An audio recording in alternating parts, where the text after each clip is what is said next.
Hey guys, it's Jackie. Welcome back to my channel. Let's do a new set together. So this is what I'm working with today. Maintenance is so overdue. These nails definitely needed that chop. I also haven't done short nails in such a long time, but let's start prepping by using sunscreen. I usually do this off camera, but I figured I'll let you guys in on the whole process. Here I am using the Super Goop. I just happen to have a sample of this. Another crucial prep step, cuticle oil. Do not skimp out on this. I usually lather it up before I work on the nails. I'm using my best friend the e-file to get as much of the gel off my nails as possible. For any shaping, I use a manual file just so that I could have more control. This is 100 to 180 grit. After getting down to the very base layer, I noticed that I do have a tear in my middle finger. To fix this, I'll be going in with Born Pretty's non-stick hand extension nail gel. That is a mouthful, but I have it in the shade NSG1, which is just clear. Like it advertises, this is a non-stick extension gel, so you can mold it with your hands, no problem. I like taking it out with a spatula or something, and I like to mold it with my fingertips. It works the best. It gets into the cuticle area so well. Makes it super flushed and super natural looking. I usually like to do one thin coat before curing it for 90 seconds. For extra strength, I'm going in with this Born Pretty 10-in-1 nail glue gel. This is in the shade TG3 and it's the most beautiful shade of blush. It looks super natural. I'm doing one thin coat on all of the nails for extra support. As you can tell, the glue is a little bit thicker.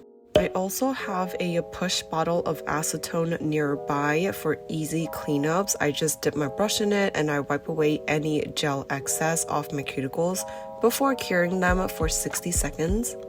Taking Rhinestone gel glue, I'm going to dot 3 dots on my pinky in a triangular formation. Then I'm going to place 3 gemstones exactly where the glue is, pushing it into its position, making sure I like it. Using acetone again, I'm going to wipe away any excess. This is to make sure there are no weird bumps when I do cure it. After curing it for 60 seconds, be sure to lather up the top coat. Try your best to get into all the little crevices before curing it for 60 seconds again. Moving on to the ring finger, I'm going in with this peachy color by Born Pretty. It is in the shade CG64. This is like a nudie pink. I'm taking a dotting tool and I'm trying to outline where I want the heart to be. Then going in with a brush, I'm further drawing the tip of the heart.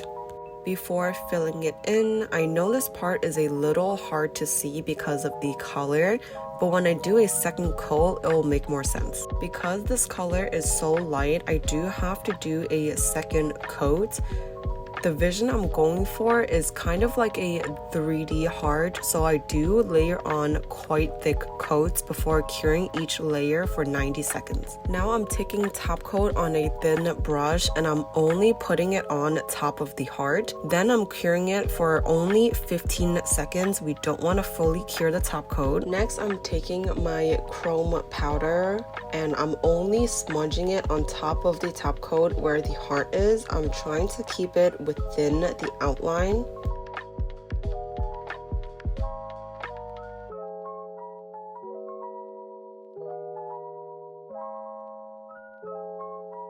But of course, I'm still using acetone to wipe away any excess powder before putting another layer of top coat and curing it for 60 seconds. Next, I'm going in with this taupe color by Born Pretty. It is in the shade CG79. I want to do a bow, so I'm taking this onto a thin brush and then I'm outlining the little bow ties at the bottom. Not gonna lie, this bow has taken me a little bit more time because I was trying to make the two bows pretty even. Obviously did not work the first time around, so I did have to wipe it away with acetone before redoing the right side.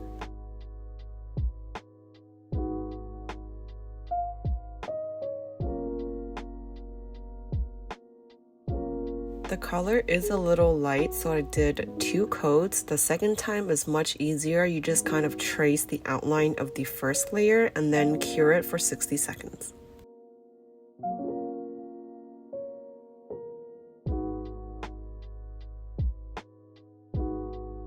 I wanted to bling it up a bit, so I dotted a little bit of rhinestone gel glue in the center, and then I placed a bigger gemstone right in the middle,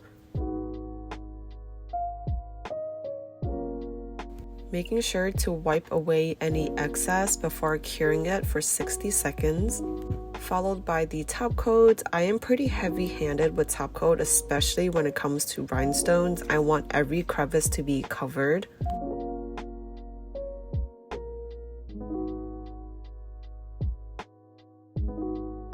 Going back into the pinky nude shade 64, I'm going to be drawing a star on my pointer finger. This is a little bit tricky. I started out with a cross first, and then I rounded out the sides. It's a little bit hard to see because the color is so light, but hopefully this diagram would help. I did 2 coats of this, so it is also a little bit 3D. Then I went in with the top coat method. I only put top coat on top of the star, and then I went in with some chrome powder. Then taking my rhinestone gel glue, I dotted 3 little dots around the star on the right side. I went in with the smaller rhinestones, the same size as we have on our pinky.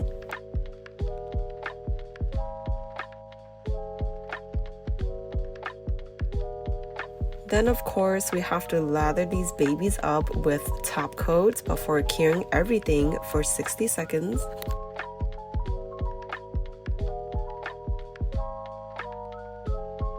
Going back into that taupe color, number 79, I'm going to French tip the thumb. If you guys know my channel by now, I love French tips because I think I have mastered it.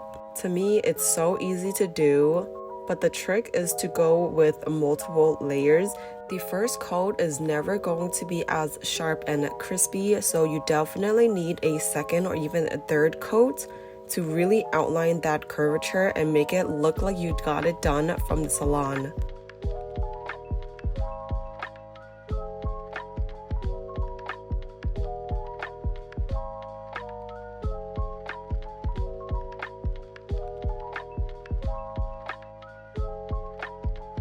Can't forget about the top coat, and then we're almost done.